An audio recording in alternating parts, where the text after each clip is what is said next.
এই যে নদীর কিনারায় বসে আছি, দেখতে পেয়েছেন? বিকাল টাইম। ওই যে হ্যাঁ, চরটা দেখছেন তো, সব পাট বুনিয়েছে। আর দিন 15 বাদে দেখবেন সবুজ হয়ে যাবে একবারে, সাদা এখন মাটি চরের ওপরটা, নিচটাতে আছে জল পানি।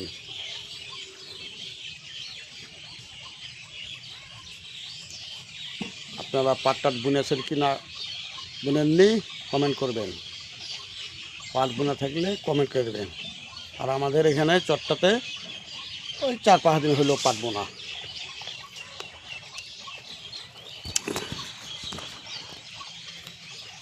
তা আপনারা কমেন্ট অবশ্যই কমেন্ট করবেন, লাইক শেয়ার ফলো করবেন, অবশ্যই করবেন, ঠিক আছে।